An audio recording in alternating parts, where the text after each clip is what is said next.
Oh, yeah, Morning Combat, bringing you the biggest interviews. Brian Campbell, Luke Thomas, you know the two of us, but there's a man who has been taking over the sport of boxing in 2020. He's about to take over this show, the undisputed lightweight champion of the world, and a pound-for-pound ranked contender, Teofimo Lopez Jr.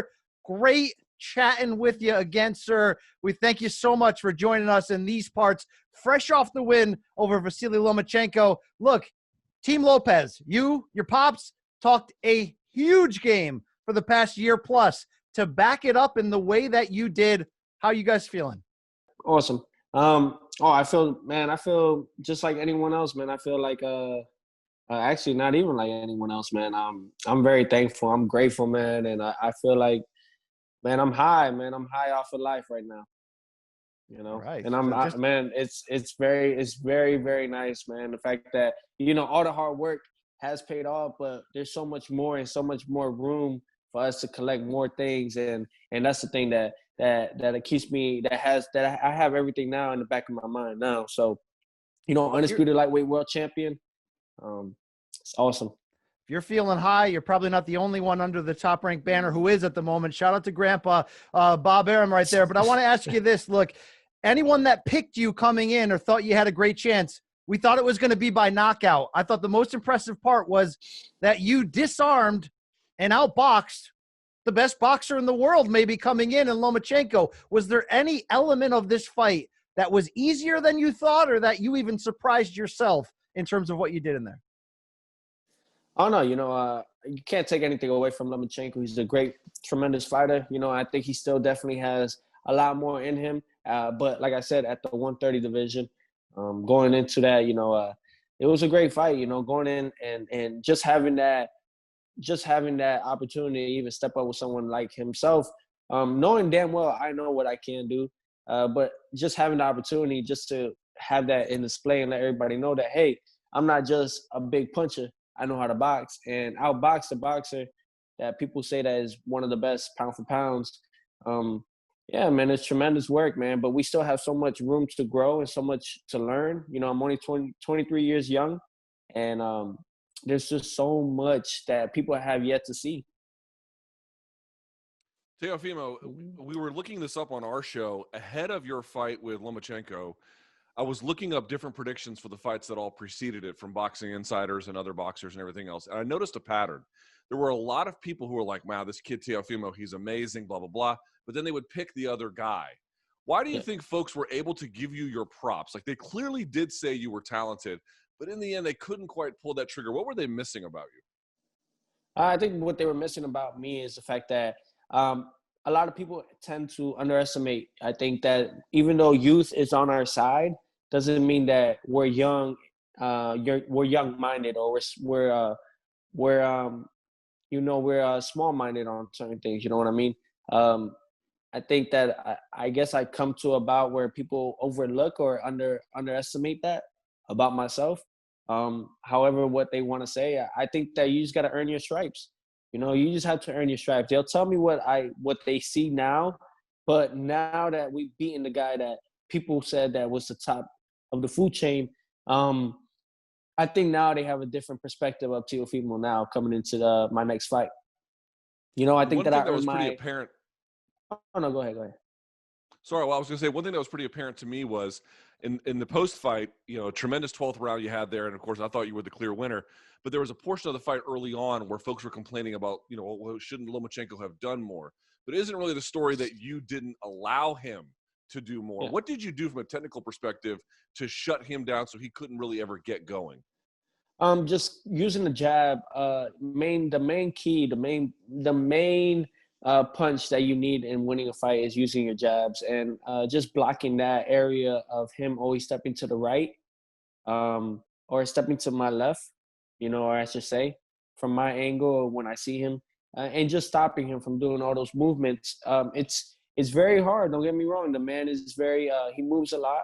He has his ways of doing certain things, but we had a game plan. Touch the body and things like that, and we were just able to. What people didn't realize is that what we knew coming into this is that a fighter like himself, you dance with the guy.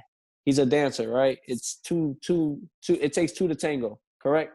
So, that was it. If I talk to you in the ring IQ standpoint, when a guy steps to your left, you step with him, or you move to the side with him. So it's like, and that kind of goes back to you're resetting to the same position again with that same fighter. So they can't really do much. The rounds that he did have better chances with, that's on me. That is on me for whatever reason. And that's where me and my father, who is my head coach, that's what we came back to talking about in the drawing boards now going into our next fight. There's certain things there were certain things that I could have done better, but overall, we got the job done, and we dug in deep. I think that we told the ref, to watch for the headbutts and everything, because Loma has a good way of doing it. And I guess he didn't pay attention to it enough. That's where I got stitches and everything. I mean, it happens, but we just try the best to prevent those things from happening. Did you have any feeling entering the scorecards being read, knowing that, look, let's give Lomachenko his props. He may have started too late because you didn't allow him to set up. He did have some nice moments there by rallying. I thought you clearly won. I did see a lot of people with a draw scorecard. Did you have any doubt that this was going to – I mean, boxing, they can F you. They can backdoor you in this sport. You know that, Teo. No, I knew that we won the fight. I scored it 9-3 for me. I scored it 9-3. And a lot of people were debating about the second round, but there was clearly nothing that was going on in the second round for them to even debate about. Going into it, the decision and everything, we knew that we won. I knew that I won. Now, however, I did say, I knew that, okay, we're going to have a unanimous decision. That's awesome. That's great. Unanimous decision. But I was like, don't y'all screw me because I know I won the fight, clearly. And I think that was it couldn't have gone any better way. I think a lot of people were debating on one thing, but they should look at the other. We outboxed the boxer. We won. We clearly won, and we dug in deep. We got the job done. All right, there was no rematch clause for this fight. And obviously when you get a win this big, I mean, look, straight up, you're going to be in the fighter of the year discussion because it's been a weird year. Not everybody got to fight 2-3 times, and you have the best win of anybody in the sport here. So it's a great time to be Teofimo, 23, top of the world. Don't flip a car or get lost in any white lightning or anything like that. I know you're going to be okay. But when we talk about what's next, I mean, dude, you know better than I do. There are some huge young names right around this lightweight division. How much longer can you make 135? Do you see there being so much business at 40 and 47 that you don't hang around? How do you figure out what's the best move next? I think, honestly, the best division to stay – the best active division right now to make potential great fights happen is 135, my division. You have a lot of potential fights, big major fights happening at 147 as well. 140, there's only a few handful of fights that I could think of that could be a good announcement to make for the upcoming future, in the near future. 135, I mean, you have the likes of these guys, and I'm the king of it all. So I think, honestly, it's just what can they bring to the table? Really, what can they bring to the table for me to make because I bring a lot to the table, and I think, and I'm enjoying it, man. I'm enjoying it. Trust me, I got smiles everywhere, man. I'm happy, man. Just the fact that, I could say, go F yourself or anything like that. It's amazing. But overall, besides that, get back to boxing. You know me, I want to make fights happen. I want to make big fights happen. And it's all about who's gonna be that type of top dog that's gonna make those type of fights happen, where it's such a big fight that people are just drooling and anxious to see happen. So we have a lot of potential fights: Tank Davis, Devin Haney, Brian Garcia, Luke Campbell. I mean, everybody. My mandatories that I have already on my list. Just so many guys. However, Devin Haney, poor performance from him. Honestly.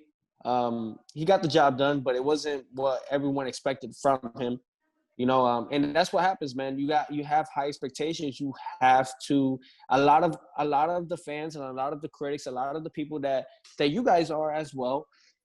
You guys have high expectations for us after a certain point. And if we don't bring that to the table, well, you guys kind of look at us in a different way, or you look at and that's what the thing is. I'm the type of person that if you have high expectations for me, best believe I'm going to bring them to the table. Now I can't speak for everyone else in my division, but big fights definitely. We're talking about March, April coming back, and for next year, we're talking to Madison Square Garden right now, trying to figure out we could bring some fans in the arena. At least a few thousands if possible. We're talking about maybe the Hard Rock Stadium in Florida. We're talking about also maybe Vegas, the Allegiant Stadium. Just things like that, man. Just trying to make big fights happen, and I'm excited, man. I can't wait for next year and what it brings, and hopefully, we can at least have some fans in attendance for the fight.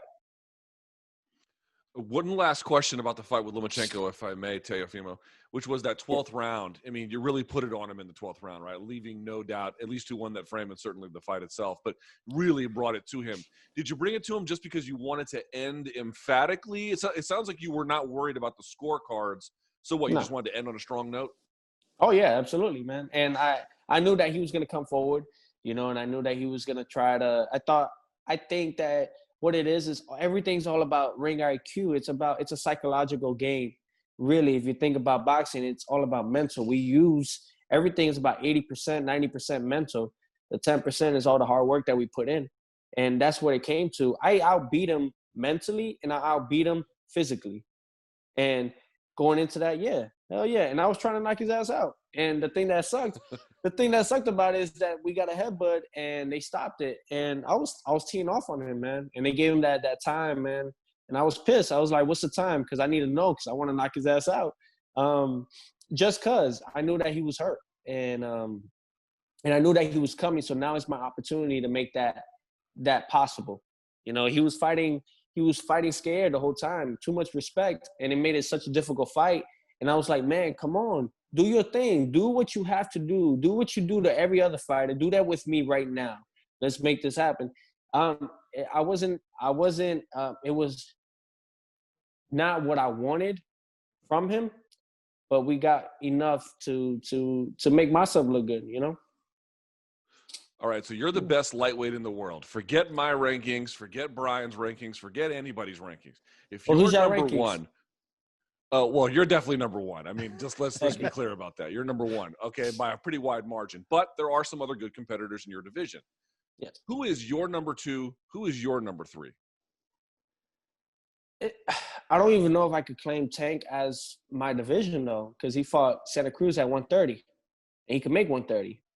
When he went to try to make 135, he had problems making 135. We still have to see what Ryan does.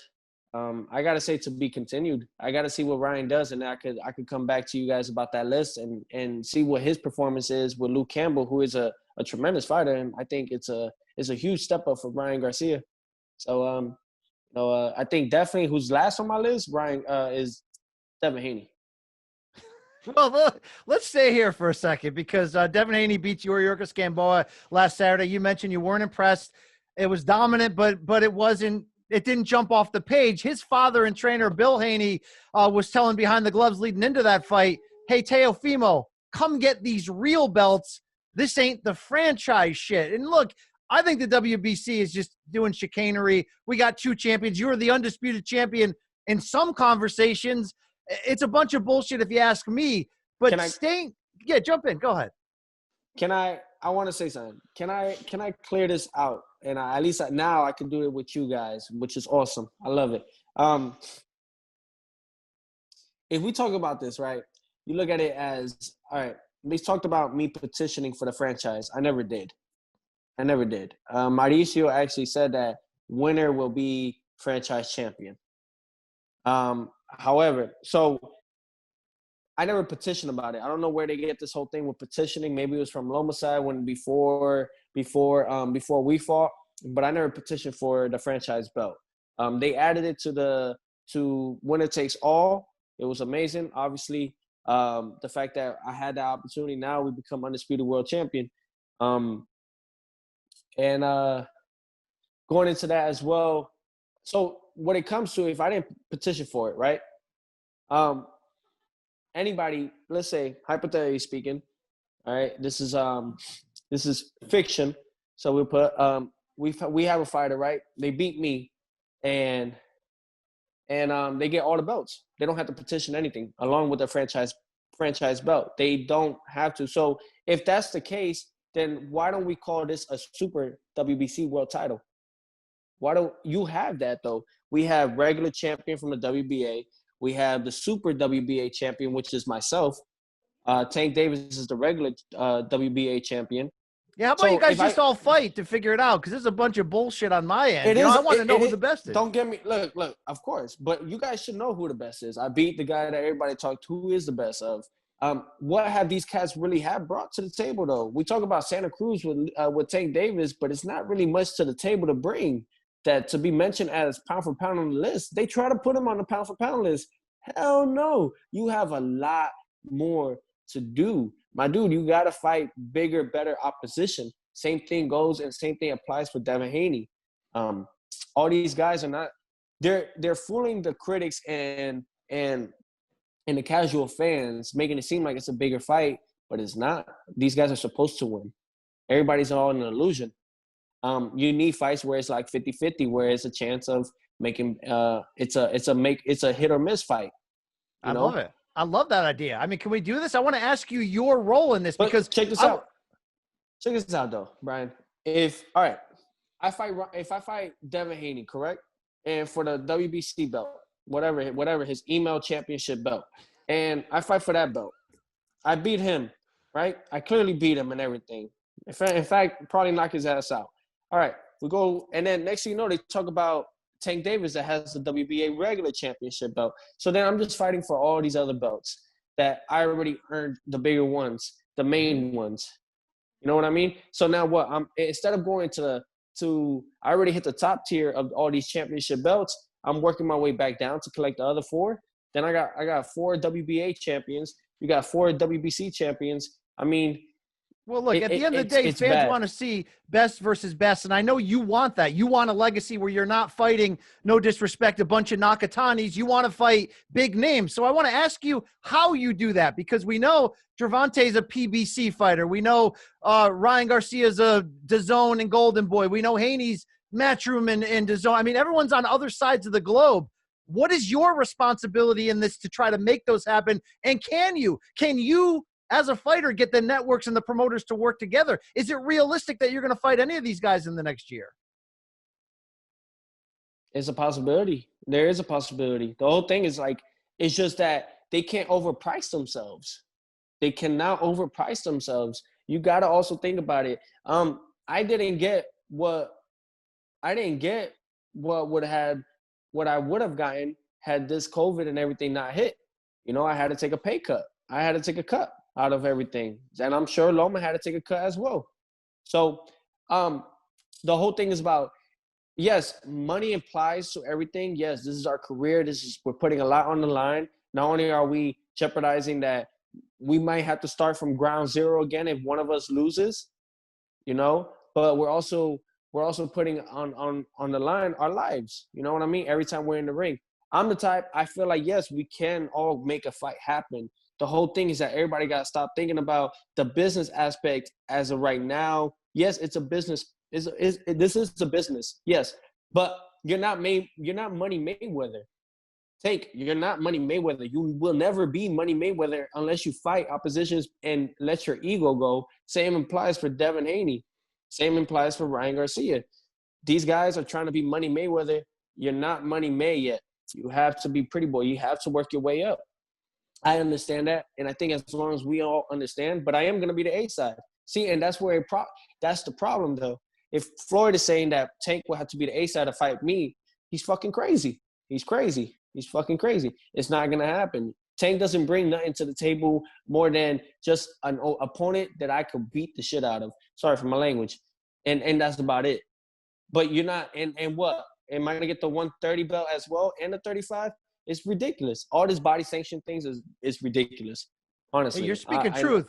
You're speaking truth, and they're going to pull you out of this interview in a second. So real quick to close, what I love about Teofimo Lopez, and thank you for your time, sir, is that you bring it. I saw quotes from you where you said Deontay Wilder to hell, saying you're a grown-ass man. Stop making excuses. Then Leonard Ellerby got involved on Twitter. You're like, stop being a bitch. I love this stuff, bro. No one's messing with you. Man, I just think that it's time to wake everybody up. But in reality, though, man, I try to just – that's all encouragement words to Wilder. I think everybody just took the B word, and that was it, and ran with it. But if you look back at it, I'm telling the guy, go back in the gym, go work out, get ready for a fight, and show us why you are still the heavyweight or one of the best heavyweight in today's prime, in today's day. You know, Deontay Wilder, he has a tremendous resume. So I think that really I'm not calling the guy out from his manhood. I'm just telling him, stop talking about all this, get back in the gym, get ready, you know what I mean? And show us why you are still the best heavyweight to as of right now, man. And Luke, and he's a real one.